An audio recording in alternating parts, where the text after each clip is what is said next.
Hey y'all, it's Kaylee Bowen with Valley Market Real Estate.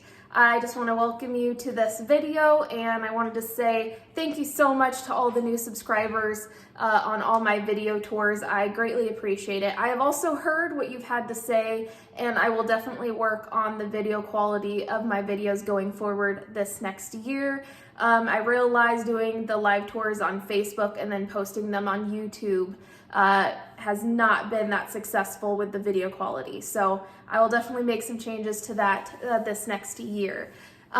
With that being said, 2022, we will be moving into another real estate year, and it's looking like it will be busy as well.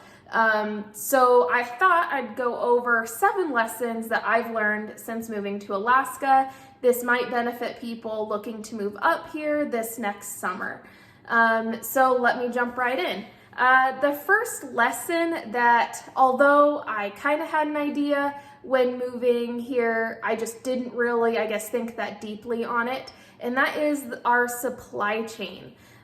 We rely on incoming stuff. That's 95%, I think, is that estimate on how much we import to Alaska. So we rely heavily on the chain of bringing grocery items and other essentials. It's a fragile system.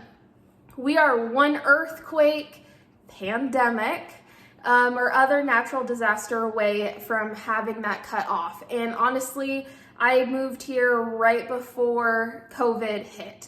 And luckily, I had at least gotten us somewhat prepared, just more thinking along the lines of, we're going into winter, it could be a bad winter storm, we need to have some food on hand, and that was the best thing that I could have done, because in the last 2 years, I have really seen how fragile the system is.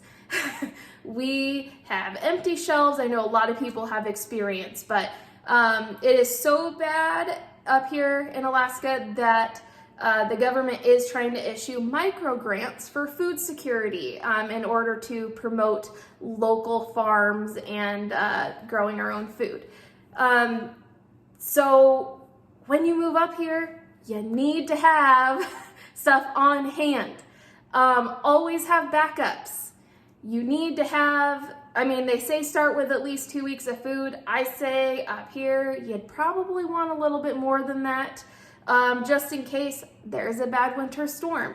We have had that this year. I think we've had one of the worst 4 windstorms in recorded history this year, and a lot of people had problems. So just keep that in mind. This might be a little bit of a different environment to what you're used to. So just keeping that in the back of your mind and being prepared for little situations. You get 2 feet of snowfall, can't leave the house for a couple days. Who knows? Number 2, get in the habit of having multiple projects going on. My husband and I love to work on vehicles, and we always have 1,000,001 things that we're trying to get done. One of the things that we try and do is have multiple projects in the works. This is because you work on something until you need a part, and then you find the next project, work on that until you need a part, and just kind of keep going down the line. This is because when you live 35, 40 minutes outside of town, it's not just a quick jaunt to the auto parts store and, run back home. You have to plan your trips into town if you plan on living outside of town.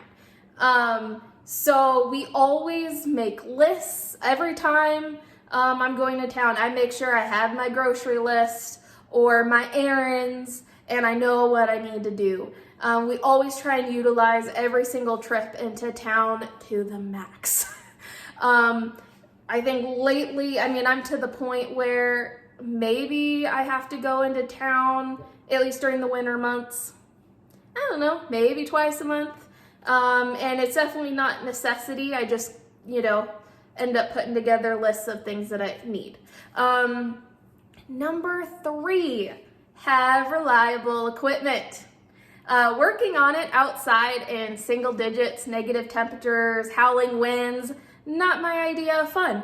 We have done it the last nope, we're in our third winter. So, and we've done it already. Just making sure you keep up on your equipment. I know for example, a plow truck, you only use it half the year. It's really easy to let that slide because you're not using it all the time and just, hey, it works. Well, that's great until it breaks. So just keeping up on your equipment, even if it's older, just keep up on it, do the maintenance, keep it happy. Because it really sucks when you gotta go and use it. You have 2 feet of snowfall and the plow doesn't work. And it's just no fun. So have nice equipment, even if it's old. Nice doesn't mean new. Nice just means working. And you rely on this equipment more than anything. It is so vital here than anywhere else that I've been. And you have to really, really think about it because like my first winter here, we moved here with a quad with a little snow plow. And then when we moved here, we immediately got a snow blower. Well, we have a 1/4 mile driveway that is all hill.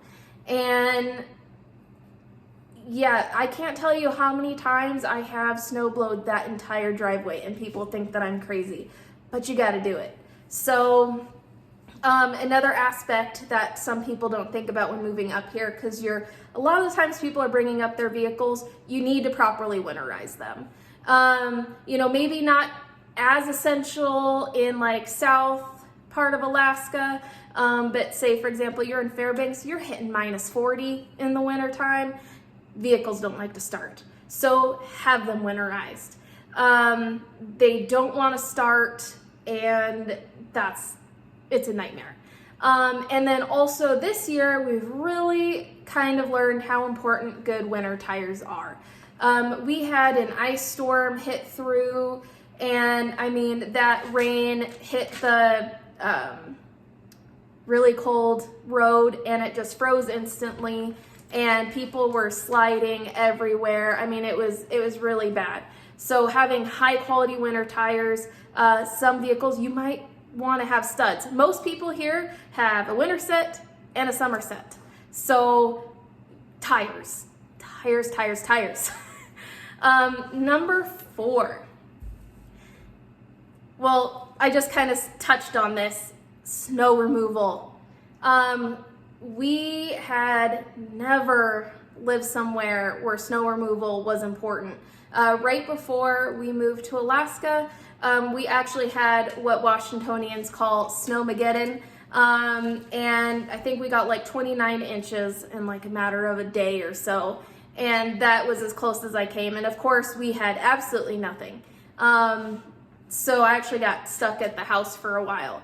But moving here, I mean, you're talking winter, it's at least 6 months. So you're dealing with that snow that whole 6 months. And as soon as you get a good snowfall, you have to put the time, keep your driveway as wide as possible. You push those limits as far as you can.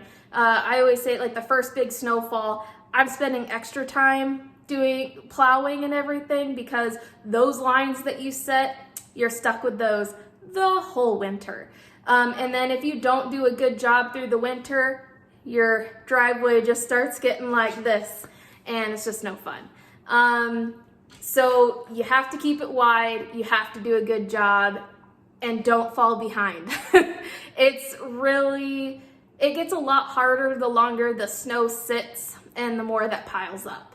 So just keep up on it. You also need to have areas to push the snow. If you don't have areas for the piles, it's really hard to work around. So keep that in mind when you're actually looking for a place to buy, is think about the snow removal. Now, granted, if you're in town or maybe somewhere that you're really only dealing with like a foot or 2 of snow, it's a little bit different.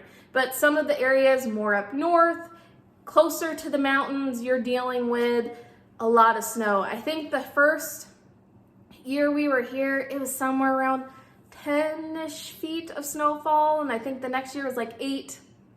Granted, that compacts, as gravity and everything, but it's a lot of snow.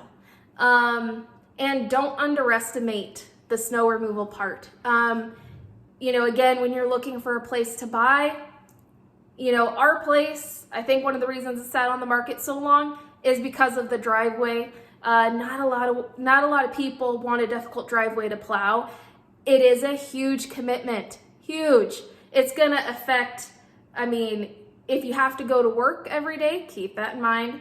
How much time it's gonna take, the equipment you need to have, and also it is gonna affect people wanting to come and visit you. People hate my driveway, which I guess is a good or bad thing depending on how you look at it. Number 5, independence. It's in the air here. We've always been DIY type people, always done things ourselves, and that has actually grown exponentially now. It's kind of in the fiber of our being. It just kind of more, I guess, enhanced what was already there. I've personally become more confident in just being here, at the home sometimes alone. I plow, I cut wood, I chop wood, I can build things alone, I can kind of work on vehicles and change out some parts. Things break and you have to adapt and overcome. And that's something, depending on where you live in Alaska, you might experience as well. It's just like, it's the mentality, the Alaskan mentality here is pretty amazing. And we have more small businesses. People are very hardworking. There's more, food growing and trying to be self-sufficient and self-reliant. Granted, it might be a little bit different in town, but for the most part, that's what I've seen. You have to adapt and overcome. Alaska is not going to let up one year because you're not prepared or, whatever's going on. Sometimes it's going to push you to your own limitations and you're just going to have to overcome those hardships. Number 6, the importance of living and enjoying Alaska. This kind of goes into the Alaska mentality. Everyone here takes time off to go hunting or recreating. It's a huge part of the way of life. So even in town, there is not the hustle and bustle, the stress, the bad attitude that, you might expect in other cities. When I'm doing my town errands, for the most part, everyone's super laid back. Everyone's really friendly. You can pretty much just talk to most strangers. I don't know, I've never really had a negative experience. Not like what I'm used to when you're driving on the highway and just everyone's angry and it's just a tangible feeling. It's not that way here. Everyone stresses the importance of taking downtime, relaxing, enjoying what Alaska has to offer. There's so much here. So number 7 would be the importance of the seasons. Now, where I lived, it was pretty much even keel. We didn't really have much of, I would say, like a winter. So we get the most out of each season here. Winter it's a whole different way of life almost than what our summer is. We kind of take a note of nature. It's a time to settle down, to kind of be in the home, or just you take a break. For honestly, you are so tired by the end of summer, you're ready for winter. And although there's a lot of downtime, there's also a lot of winter hobbies that people look forward to. I mean, you have skiing, ice fishing, snow machines, snowshoeing. So there's lots to do and no shortage of time. Though the daylight hours, are lessened by February, things are getting pretty bright, and that's definitely the time people are out and about. Summer, it's amazing, but crazy. You are not only trying to just enjoy the summer months, but you have all of your year's projects crammed into this short bundle of time. And then not only that, then you're also preparing to get through the next winter. So you are cramming and enjoying every little bit of daylight that you can.